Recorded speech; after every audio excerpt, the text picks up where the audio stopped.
வணக்கம். நீங்க ஒரு கோட பார்த்து, இங்க ஏதோ ஒண்ணு சரியில்லையே அப்படின்னு எப்போவாச்சும் யோசிச்சிருக்கீங்களா? அதுக்கு பேரு தாங்க கோட் ஸ்மெல். அதாவது கோட்ல வர்ற ஒரு விதமான வாசனை. அது நேரடியான பிழை இல்லைன்னாலும் உள்ளுக்குள்ள ஏதோ ஒரு பெரிய பிரச்சனை இருக்குன்னு நமக்கு காட்டுற ஒரு அறிகுறி. இன்னைக்கு நாம அப்படிப்பட்ட ஒரு பொதுவான கோட் ஸ்மெல்ல பத்தி தான் ஆழமா அலச போறோம்.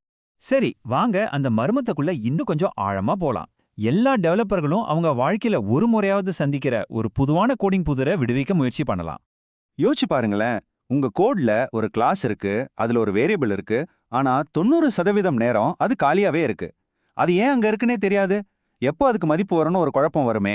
கவலைப்படாதீங்க, இது உங்களுக்கு மட்டும் வர்ற உணர்வு இல்ல. இதை இன்னும் சுலபமா புரிஞ்சுக்கணும்னா ஒரு சின்ன உதாரணம் சொல்றேன். உங்க கம்ப்யூட்டர் டெஸ்க்டாப்ல ஒரு முக்கியமான ப்ராஜெக்ட்டுக்காக ஸ்பெஷல் ப்ராஜெக்ட்னு ஒரு ஃபோல்டர் உருவாக்குறீங்க. ப்ராஜெக்ட் முடிஞ்சிருச்சு, அந்த ஃபோல்டர்ல இருந்த ஃபைல்ஸ் எல்லாத்தையும் எடுத்துட்டீங்க.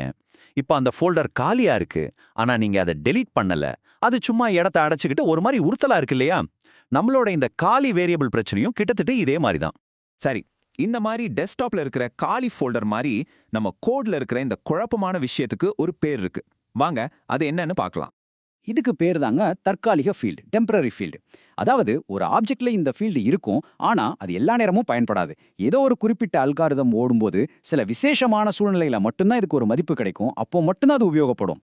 இதுல முக்கியமான பாயிண்டே இதுதான். அந்த குறிப்பிட்ட வேலை முடிஞ்சதும் மத்த எல்லா நேரத்திலையும் இந்த ஃபீல்டு சும்மா காலியாவே கிடக்கும். இத அப்புறமா வந்து பார்க்குற ஒரு டெவலப்பருக்கு இது எதுக்கு இங்க இருக்கு, இதுல எப்போ மதிப்பு வரும், இது காலியா இருந்தா என்ன அர்த்தம்னு ஒரே குழப்பமா இருக்கும். அப்போ இந்த பிரச்சனை எப்படி தான் உருவாகுது? நிச்சயமா எந்த டெவலப்பரும் வேணுமே குழப்பமான கோட் எழுத மாட்டாங்க இல்லையா? பெரும்பாலும் ஒரு நல்ல நோக்கத்தோட ஆரம்பிக்கிற ஒரு விஷயம்தான் இப்படி வந்து முடியுது. ஒரு டெவலப்பரோட பார்வையிலேருந்து யோசிப்போம். முதல்ல அவருக்கு ஒரு சிக்கலான அல்காரிதம் இருக்கு, அதுக்கு நிறைய டேட்டா இன்புட்டா தேவைப்படுது. ரெண்டாவதா, அந்த எல்லா டேட்டாவையும் ஒரு மெத்தட் பாராமீட்டரா கொடுத்தா அந்த லைன் ரொம்ப நீளமாயிடும், பார்க்கவே அசிங்கமா இருக்கும்னு நினைக்கிறார். அதனால ஒரு ஸ்மார்ட்டான ஐடியாவா அந்த டேட்டா எல்லாத்தையும் கிளாஸ் ஃபீல்டா மாத்திடுறார். அப்போதைக்கு இது ஒரு சூப்பரான தீர்வு மாதிரி தான் தோணும். ஆனா இங்க தான் பிரச்சனை ஆரம்பிக்குது. இதோட விளைவு நமக்கு கிடைக்கிறது புரிஞ்சுக்கவே ரொம்ப கஷ்டமான ஒரு கோட். பொதுவா ஒரு ஆப்ஜெக்டோட ஃபீல்டுனா அதுக்கு எப்பவும் ஒரு மதிப்பு இருக்கும் நாம எதிர்பார்ப்போம். ஆனா இங்க அது பெரும்பாலும் காலியா இருக்கிறதால இந்த கிளாஸோட உண்மையான நோக்கம் என்ன, இந்த ஃபீல்டு எப்பதான் பயன்படும்னு யாருக்குமே ஒரு தெளிவில்லாம போயிடுது. இது ஒரு டீமா வேலை செய்யும்போது பெரிய தலைவலியா மாறிடும். ஆனா கவலைப்படாதீங்க, இந்த மாதிரி குழப்பங்களை சரி செய்ய ரொம்ப அருமையான வழிகள் இருக்கு. வாங்க, இந்த தேவையில்லாத தற்காலிக ஃபீல்டுகளை எல்லாம் எப்படி சுத்தப்படுத்தி நம்ம கோட மறுபடியும் அழகா நேர்த்தியா மாத்துறதுன்னு பார்க்கலாம். இதுக்கு 2 சூப்பரான தீர்வுகள் இருக்கு. முதல் தீர்வு எக்ஸ்ட்ராக்ட் கிளாஸ். அப்படின்னா அந்த தற்காலிக ஃபீல்டுகளையும் அதை பயன்படுத்துற கோடையும் மட்டும் தனியா பிரிச்சு அதுக்குன்னே ஒரு புதுசா ஒரு கிளாஸ் உருவாக்குறது. இதனால அந்த குறிப்பிட்ட வேலைக்குன்னே ஒரு தனி பொறுப்பு வந்துடும்.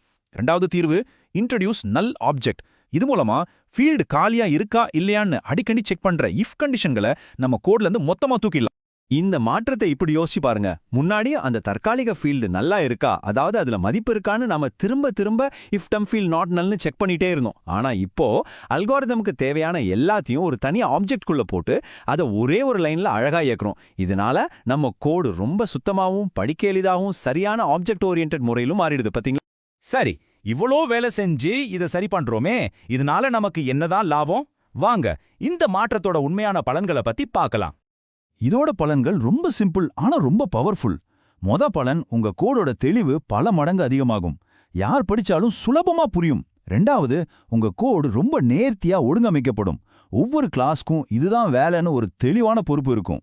ஆக சுருக்கமா சொல்லப்போனா நாம ஒரு சிக்கலான புரிஞ்சிக்கவே கஷ்டமான ஒரு கோட் அமைப்பிலிருந்து ரொம்ப தெளிவான பராமரிக்க எளிதான ஒரு அமைப்புக்கு மாறுறோம்.